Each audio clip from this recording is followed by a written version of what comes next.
Hi friends, welcome back to my channel. It is Krista from Hebertstown Home. If you are new here, welcome. I would love to have you click that subscribe button down below. Today's Tuesday, so we're talking Trim Healthy Mama, and I want to be real with you.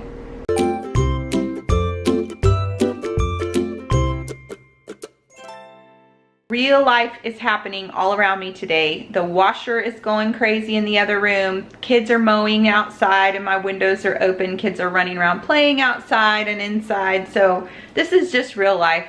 So it kind of is fitting for today's discussion. Probably one of my most frequently asked questions from Trim Healthy Mama is, what do you do about potlucks and outings and eating out and all that kind of stuff? So I'm gonna tell you, and I'm gonna be real with you. First of all, I am not the Trim Healthy Mama expert. I am just a lady who has been on Trim Healthy Mama for about 1.5 years. I lost 70 pounds and have maintained my weight loss for about the last 9 months. So something's working for me. I'm not doing it perfectly. I realize that, and I make mistakes all the time. You know, I think something's an E meal or an S meal when it's a crossover. It happens. I buy almond milk that has sugar in it, and I accidentally drink that for like months and don't realize that it has sugar in it. Things happen, you know, but my weight loss happened in spite of my own mistakes. So I know this plan works, and if you do it perfectly, it's gonna work even better. Even though we're human, even though we make mistakes, we're still gonna lose weight if we are pretty much following the plan. So I kind of think about it this way. You're gonna do the best that you can. You're gonna give yourself grace. You're not gonna stress yourself out, and you're just gonna do your best. We all make mistakes. Nobody's the expert at this, except for maybe Pearl and Serene. And even they say over and over to give yourself grace. I love, love, love their holiday posts on Facebook. If you follow the Facebook group, I love how they post about don't stress yourself out over what you're eating, because eating and getting together and gatherings are a time to enjoy your family. And if you're super stressed out and focused on food, you're not going to be able to enjoy those times with others. And I don't want mealtime to be stressful for me. So I've kind of come to the conclusion that I'm just gonna do the best that I can do with whatever's there. I'm not gonna freak myself out or stress myself out. Now, I am no longer in weight loss mode, and so that's much easier for me to say. When I was in weight loss mode, I had to decide, am I gonna take my own food to make sure that there's food there that is completely on plan for me, or am I gonna eat what's there and be okay with that? If I can't do it and be okay with it, and then I have guilt, then it's gonna kind of sabotage my weight loss efforts. So I have to kind of think about that.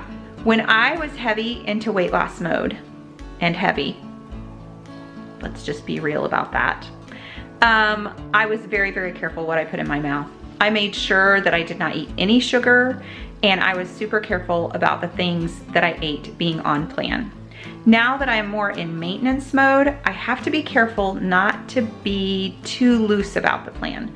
Like when we are home, we are on plan. I do not want to be off plan at home. But when we go out, I have to decide, how much am I going to stress myself out? What are my choices going to be? Do I want to take something that's on plan? I usually try to take a side dish or a dessert that's on plan. And then the rest of the way, I just do the best that I can. So, you know, when people are bringing dishes, or especially in the summer and spring, it's easier because a lot of times we're grilling, right? When we go to gatherings or different get-togethers, there's a lot of grilling happening.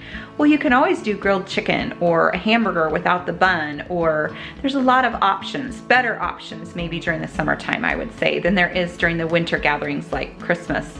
And, you know, we're making big Christmas extravaganzas full of food.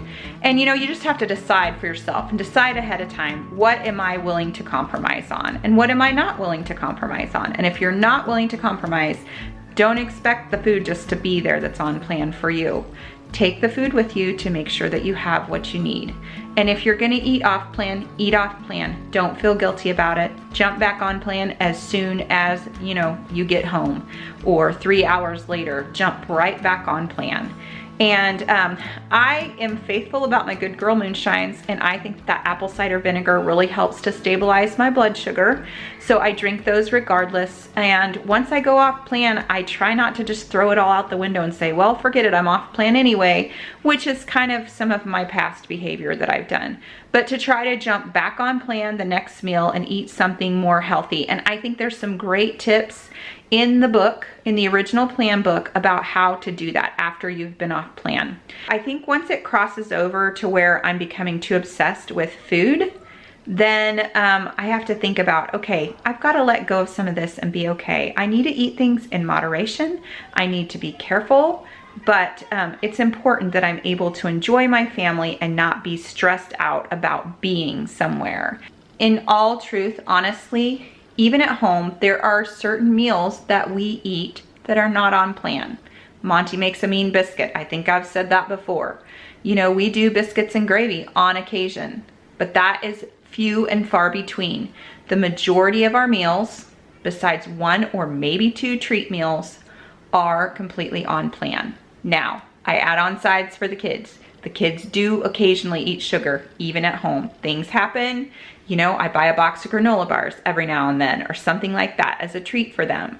But it's not maybe the norm, and I try to make it something special.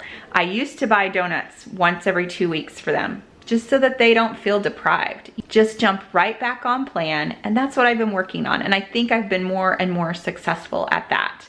I can go to a potluck, I can eat a meal, I can eat in moderation if I'm careful. I know it's hard, ladies. I know it's hard. But then I come home and I get right back on plan. I drink my Good Girl moonshine. You know, for breakfast, I do my bacon and eggs, my heavy S meal or deep S, and then I get back on track. So just making sure that we have good choices at home. And I've said this numerous times before as well. I like to keep some on-plan dessert items at home. That way I can say to myself, hey, I'm gonna skip that piece of pie that looks really, really yummy because I know I have Trimtastic cake in my fridge at home. So I'm gonna have some of that when I get home. That's gonna be my treat, my reward for not indulging in sugar. So sometimes you gotta kind of bribe yourself too. I've also been noticing that when I crave to go off plan, when I want all kinds of weird and unhealthy stuff, it usually means that it's time for a crossover meal. It's time for a meal where I mix the E and the S and just do a healthier crossover. And a lot of times that will take some of those cravings away. I don't know for sure what it is, but sometimes there's just a craving for junk. And sometimes just doing a crossover or doing, you know, a homemade Brianna Thomas ice cream and sort of pigging out on something healthy helps to kind of curb that craving a little bit, but that's one thing that I do as well.